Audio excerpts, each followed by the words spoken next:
Hi friends, இன்னைக்கு நம்ம எங்கே போயிட்டு இருக்கோம் பார்த்தீங்கன்னா, அதாவது பெங்களூர் சிட்டிலேயே வந்து பார்த்தீங்கன்னா மிக பெரிய ஒரு ஃபேமஸான ஒரு இடங்க. அந்த இடத்த நோக்கி தான் போயிட்டு இருக்கோம். கிட்டத்தட்ட பார்த்தீங்கன்னா இந்த வீடியோ பார்த்தீங்கன்னா 3 நிமிஷங்க. அந்த 3 நிமிஷத்துலேயே அந்த ஃபேமஸான இடத்த நான் போய் நெருங்கிடுவோம். அதுக்கு முன்னாடி பார்த்தீங்கன்னா இப்போ தான் நம்ம சேனலில் மறக்காம பார்க்குறீங்கன்னா நம்ம சேனலை வந்து சப்ஸ்கிரைப் பண்ணிடுங்க. அப்படியே அந்த ஓரத்தில் அந்த பெல் ஐக்கன் மட்டும் கிளிக் பண்ணிடுங்க. அப்படியே உங்களுக்கு தெரிஞ்ச ஃப்ரெண்ட்ஸ்க்கு எல்லாத்துக்கும் நம்ம சேனல் வந்து ஷேர் பண்ணி விடுங்க. வாங்க வீடியோக்குள்ளே போகலாம்.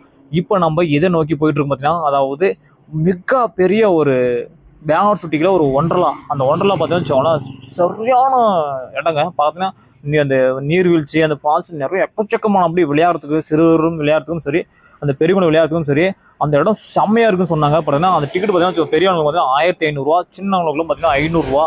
அது சொல்லும் போது ஆனால் டிக்கெட்டு தான் கொஞ்சம் விலை வந்து ஜாஸ்தியாக இருந்தது. ஆனால் அவங்க சொன்ன ரியாக்ஷன் எப்படி வச்சுக்கோங்க, அந்த ஒண்டர்லாக்குள்ள சரியான ஒரு விளையாட்டு பார்க்குறதுக்கும் ஒரு என்டர்டைன்மெண்ட்டுக்கும் பார்த்தீங்கன்னா பொழுது போகிறதே தெரியாது, ஜாலியாக இருக்கலாம், ஃபன்னாக இருக்கலாம் அப்படின்னு சொல்லிட்டு இருந்தாங்க. அப்படி சொல்லும் போது எனக்கு அப்படியே கொஞ்சம் ஆசை வந்துருச்சு, கண்டிப்பாக அது போய் அப்படின்னு ஆகணுன்ட்டு. அதனால தான் நான் வண்டி எடுத்துகிட்டு கிளம்பிட்டேன். காலையிலே கிளம்பிட்டேன். பார்த்தீங்கன்னா ஒரு கரெக்டாக ஒரு 6 மணிக்கு கிளம்பியாச்சு.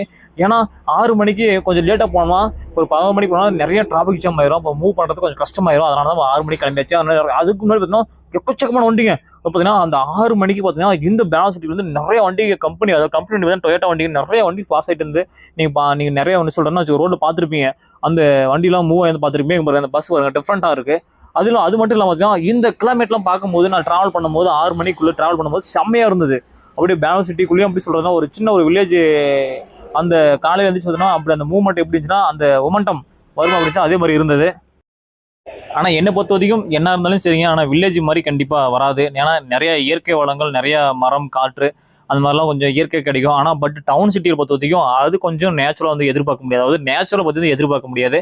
ஆனால் பட் என்னன்னா இந்த கிளைமேட், அதாவது அந்த மேகங்கள், அந்த மேக மூட்டங்களும் சரி, இங்கே உள்ள அந்த மக்கள் பார்த்தீங்கன்னா வச்சுக்கோங்களேன், அந்த 6 மணிக்கு பார்த்தீங்கன்னா நிறைய அந்த கடைகள்லாம் ஓப்பன் பண்ணிட்டு நிறைய சொல்லணும்னு வச்சுக்கோங்க, அந்த இது கொஞ்சம் பூஜைலாம் பண்ணிட்டு செம்மையாக நிச்சிட்டு இருந்தாங்க. ஆனால் இந்த சிட்டிக்குள்ளே ட்ராவல் பண்ணுறது, கொஞ்சம் வண்டி ஓட்டுறது கொஞ்சம் ரிஸ்க்கு தானுங்க. ஆனால் தாறுமாறாக வண்டி ஓட்டுறாங்க. எப்படி எந்த பக்கம் போகிறது, இண்டிகேட்டரு சரி லெஃப்ட் சைடு போட்டாலும் சரி, ரைட் சைடு பக்கம் போனாலும் சரி, ஆனால் இண்டிகேட்டரை போட்டு வந்து போகிறதே கிடையாது. தாறுமாறாக வண்டி ஓட்டுறாங்க. ஆனால் இந்த சிட்டிக்குள்ளே நாம் வண்டி ஓட்டணும், ஆனால் நம்ம உயிருக்கு வந்து கேரண்டிஸ், அதாவது உத்தரவாதம் சொல்ல முடியாது. ஆனால் இந்த சிட்டியில் எப்படி தான் ஆனால் ட்ராவல் பண்ணிட்டு இருக்கிறாங்களா மக்கள், அதாவது வண்டி ஓட்டிட்டு எப்படி அவங்க வீட்டுக்கு திரும்பி போகிறாங்கன்னா நினச்சி பார்க்கும்போது கொஞ்சம் பயமாக தான் இருக்குது. ஒன்றரை பக்கம் நம்ம நெருங்கிட்டுங்க. அதாவது அந்த மெயின் போர்டு பார்த்தீங்கன்னா அது உங்களுக்கு நல்லாவே தெரியும்.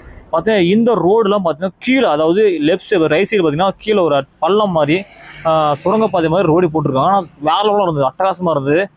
அந்த வழி வருங்க, வண்டியெலாம் போயிட்டுருக்கு பாருங்க கீழே, சரி தெரியல நிற்கிற பாருங்க. அந்த ஒன்றரை பார்த்தீங்கன்னா வச்சுக்கோங்களேன், அதாவது இந்த பக்கம் லெஃப்ட் சைடில் உள்ளே போகணும். இங்கே பாருங்க, இந்த மேடு ஏறி கொஞ்சம் முன்னாடி போனோம்னா அந்த ஒண்டர்லாக்கான பாதையை நம்ம நெருங்கிட்டோம் கிட்டத்தட்ட. அதுக்கு முன்னாடி பார்த்தீங்கன்னா நம்ம நண்பர் பார்த்தீங்கன்னா ஒருத்தர் வந்து நானும் வரேன் அப்படின்ட்டு கொஞ்சம் கால் பண்ணியிருந்தாரு. சரி அவரும் கொஞ்சம் பிக்கப் பண்ணிட்டு போகலாம், கொஞ்சம் ஜாலியாக இருக்கும் அப்படிங்கிறதுக்காக அந்த ரோடில் பார்த்தீங்கன்னா நம்ம ரைட் சைடில் நம்ம ரோடு கட் ஆகணும், நம்ம அந்த ஒன்றரை நம்ம இல்லை லெஃப்ட் சைடில் கட் ஆகணும்.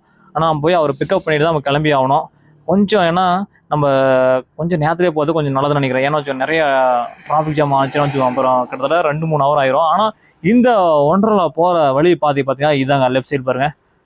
இந்த லெஃப்ட் சைடில் பார்த்தீங்கன்னா எக்கச்சக்கமான எம்ஆர்பி கடைகள், அதாவது எக்கச்சக்கமாக கிட்டத்தட்ட 3-4-5 கடைகள் பக்கமே அந்த போர்டெலாம் போட்டு நீங்கள் கண் கூட பார்த்துட்டு இருக்கலாம்.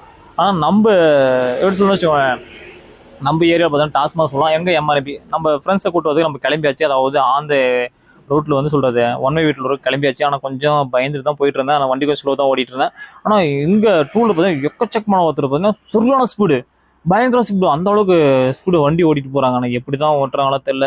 ஆனால் இதெல்லாம் நினச்சி பார்க்கும்போது கொஞ்சம் கொடூரம் தாங்க. அதாவது இந்த வில்லேஜ் லைஃபோட கொஞ்சம் ஒப்பிட்டு பார்க்கும்போது, இந்த டவுன் சிட்டியை ஒப்பிட்டு பார்க்கும்போது பார்த்தீங்கன்னா வச்சுக்கோங்களேன், கண்டிப்பாக வில்லேஜ் தான் பெட்டர்னு தோணுது. ஏன்னா இங்கே நிறையா பொல்யூஷன்கள், நிறையா அந்த வண்டிகள் போக்குவரத்துக்கு நமக்கு ஒரு டேஞ்சரான ஒரு பாதையும் சொல்லலாம். அதாவது நமக்கு ஒரு சொல்லணும்னா உத்தரவாதம் கிடையாது அந்த அளவுக்கு. இருந்தாலே நம்ம கண்டிப்பாக அந்த ஒன்றரை போய் ஆகணும்.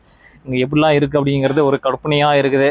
நம்ம சொல்ல வந்ததே சொல்லாமல் விட்டுட்டு வேறு ஏதோ பேசிட்டு வச்சுக்கொள்ளலாம். அப்புறம் நீங்களாம் ஸ்கிப் பண்ணிட்டு தெரிச்சு ஓடிடுவீங்க. ஏற்கனவே நம்ம வீடியோ வந்து பேச யூஸ் போகிறது கிடையாது. ஏன்னா ரெட் லைட் படம் மட்டும்தான் யூஸ் அப்படி பிச்சுக்கு தாறுமாற போயிட்டுருக்கு. ஏன்னா நம்ம அந்த அளவுக்கு சேனலில் போயிட்டுருக்கு. நல்ல விஷயங்கள் சொன்னால் யாருங்க கேட்குறாங்க, கேட்க மாட்டாங்க.